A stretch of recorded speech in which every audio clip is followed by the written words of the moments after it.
We regularly have people come in to see us who have been charged with incest, and the starting point is, what is incest? Incest is sexual relations between family members. So it might be with siblings or parent or grandparent and grandchild. It's all those people who are related to a person, and it extends it out a bit in the definition, but it's basically the having sexual relations with somebody who's in your family constellation. A further thing is the legislation for this is under the Crimes Act. It's pretty clear, and you can look at the definition of a family and you'll see whether somebody falls inside it. It's very rare for there to be a dispute about whether somebody is related in a familial way with someone else. On a very rare occasion, you might have somebody who said, I did have sex with that person, I never realised I was related to them. So that's really about the only time that would become an issue. You can't consent to incest, so even if a person is over 16, it's still an offence. So that's not something that you can run a case on. My experience of these cases has often been where they're between siblings, or siblings as adults, that the courts are obviously deeply troubled in sentencing people where there's consent to something happening, but it's falling outside the law. The more obvious incest that outrages everybody is where there's a relationship of power, so a parent and a child is obviously something that the courts would rightly be outraged about having happened. The law defines incest as penetration or sexual activity. Penetration can be oral, can be vaginal, can be anal, and sexual activity covers a wider range of behaviours than that. So the starting point is it a member of family? Has there been the prohibited conduct? If it's not been contested, it's then what are the factors that cause this to happen?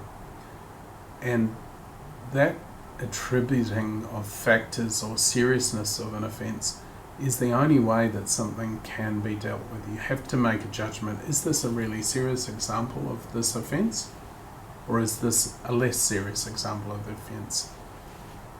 It's not to say that the offending itself is okay if you grade things. It's just there is no other way to appropriately sentence people. The difference between a parent committing incest on a child and two siblings consensually doing something is obvious. And so how do you explain this to the court? How do you explain the personal circumstances of somebody and why they've ended up doing this? Because that's fairly crucial, understanding the circumstances in which an offence has occurred. One of the circumstances that's important is, do you have a criminal history? Have you been convicted of offences of a sexual nature before? Do you have violent offending in your past, etc.? So criminal history of a person is very determinative of penalty. Another point would be that the reporting of incest is often mandated. So the Department of Human Services, or whatever name they're calling themselves this week, is mandated to report things to the police. So often these things come forward unexpectedly, and maybe based on what somebody is saying to somebody else, which isn't actually true. And that really comes to the final thing, which is defending charges. If you didn't do it, don't plead guilty. Defend the charges. And the penalties for this can be large and involve jail. So if you didn't do it, don't feel compelled to plead guilty, and don't let a lawyer say to you, this is all too much, we should plead guilty, we're never going to win the case. Fight your case, because it's your life, and it's important that your lawyer reflects your instructions on how to do a case, not their insecurity about running a case. So in terms of defending a case, again you fall back to the starting point is there a factual dispute?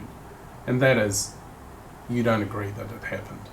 And most criminal cases come down to a defence that you have a different interpretation of what happened than the other person, and their version is not correct. And so it is about having the prosecution prove beyond reasonable doubt that something happened. And then your job is to instruct your lawyer fully as to what happened, and for them to advance your case on your behalf.